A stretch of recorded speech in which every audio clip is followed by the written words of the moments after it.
નમસ્કાર ઉમેદવાર મિત્રો કાયમીની બદલે ફરી જ્ઞાન સહાયક છે એ જાહેર કરવામાં આવી છે। મિત્રો શિક્ષણ વિભાગે જાહેર કર્યું છે મહત્વનું પરિપત્ર। શું છે ફરી ભરતીના નવા નિયમો? મિત્રો સંપૂર્ણ માહિતી આપવાનું છું। શું તમે પણ તમારા મેરિટ નીચું જવાથી જે કાયમી ભરતીમાં લાગવાના નથી એવા તમારા પ્રત્યે તમારા મનમાં એવું ઉદ્ભવી રહ્યું છે? તો મિત્રો ફરી જ્ઞાન સહાયક છે તમારા માટે સરકારે છે એ જાહેર કરી છે। શું અપડેટ છે વિગતવાર માહિતી માટે વિડીયો સુધી નિહાળજો। નવા શો ચેનલ પર ચેનલને સબસ્ક્રાઇબ કરવાનું ભૂલશો નહીં અને તમારા મિત્ર સર્કલમાં ચોક્કસ અવશ્ય શેર કરજો। શું અપડેટ છે આપણે વિગતવાર થોડી અપડેટ માહિતી મેળવીએ। મિત્રો જેમને અગાઉની અપડેટ મૂકેલી છે એની માહિતી નથી જોઈ તો ફટાફટ વિડીયો ડિસ્ક્રિપ્શનમાં લિંક મળી જશે, ત્યાં તમે નિહાળી શકો છો। તો અત્યારે શું અપડેટ છે આપણે વિગતવાર થોડી ચર્ચા કરીએ।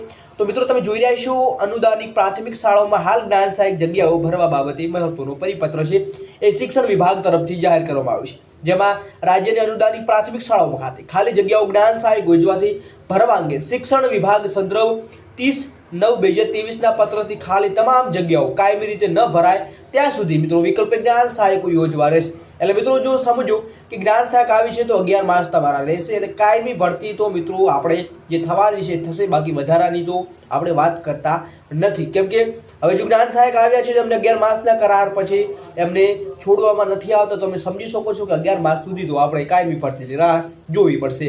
તો મિત્રો આઈ હોપ કે તમને વિડીયો પસંદ આવ્યો છે અને તમામ ભરતી વિગતો નવા નિયમો આપણે નેક્સ્ટ વિડીયોમાં જણાવવામાં આવશે। તો નેક્સ્ટ વિડીયો નથી જોયો તો જરૂર જોજો એન્ડ મિત્રો અગાઉની અપડેટ જોવા ચેનલને ખાસ સબસ્ક્રાઇબ કરવાનું ભૂલશો નહીં। જય હિન્દ, જય સંવિધાન।